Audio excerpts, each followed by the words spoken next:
Sa pagdiriwang ng ika-128 araw ng kalayaan, muling nanawagan ng ilang sektor para sa tunay na kasarinlan ng bansa sa gitna ng patuloy na dayuhang puwersa at operasyong militar sa Pilipinas.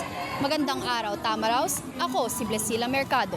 Maghahatid ng responsableng pamamahayag at serbisyo publiko ng tapat at totoo. Ito ang Advo Files.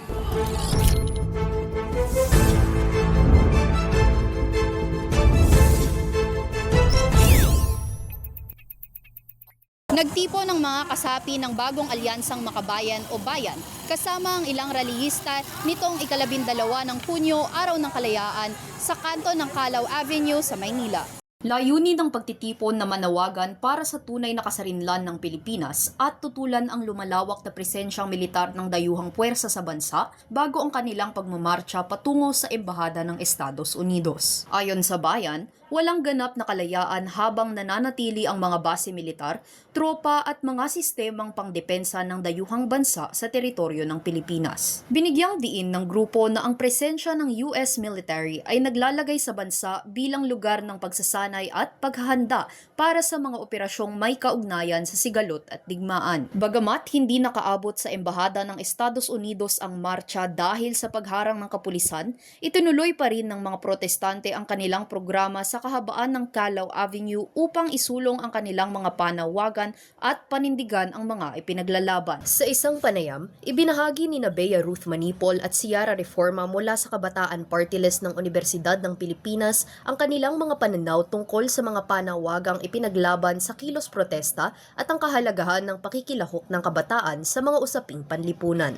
Masasabi ko pong hindi po natin nakamit ang tunay na kalayaan. Ang Pilipinas hanggang ngayon ay nagiging tuta ng iba't ibang mga imperialistang bansa. Ang pinaka mapapansin na bansa ay yung US na kung saan ay mayroong iba't ibang mga proyekto na kung saan ay ginagamit ang mga lupa at resources ng Pilipinas upang gamitin nila para sa sariling interes. Ang pandayuhang interes ay tuluyan pa rin na lalaganap sa ating bansa at ang mga trabahador, ang mga gagawa, ang mga isda, magsasaka ng mga na Pilipino ay patuloy pa rin naghihirap dahil sa mga imperialistang dayuhan na mga ito. Sa totoo lang, marami pa rin mga suliranin at problema na hirap papaligiran o hinaharap ng ating bansa. Ngunit lahat ng hamon na iyon ay nakakonect lang yun sa tatlong salot ng lipunan. No? Ang patuloy na pamumuno ng imperialismo, lalo na ang ating kasalukuyan na pamahalaan ng Administrasyong Marcos Duterte ay patuloy pa rin nagiging tuta ng imperialistang US at iba pang mga bansa.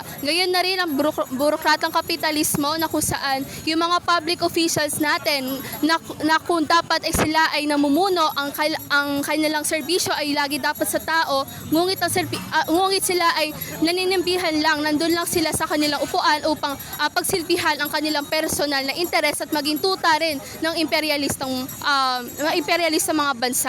At gayon na rin sa feudalismo no, kung saan ang ating mga magsasaka, ang ating mga mangingisda at ating mga manggagawa ay patuloy pa rin nakakaranas ng pananakop no, o pag-aalilipusta sa kanila sa kanilang trabaho at pagkamkam ng kanilang mga lupa at kanilang mga resources sa kanilang araw-araw na pamumuhay. So dahil dito, hindi pa rin talaga tunay na malaya ang ating bansa kung nandito pa rin yung tatlong salot ng lipunan na iyon. Iginiit nila na dapat itaguyod ng pamahalaan ang isang malayang patakarang panlabas at mahigpit na tutulan ang anumang pag-uugnay ng pambansang interes sa mga estratehiyang pampolitika ng Estados Unidos. Nagbabala rin ang bayan na maaaring magkaroon ng malalim na epekto ang ganitong mga pang-industriyang inisyatiba sa paggamit ng lupa, pagkontrol sa likas na yaman at pambansang soberanya dahil sa lumalalim na pagdepende sa mga dayuhang supply chain at interes ng industriyang militar.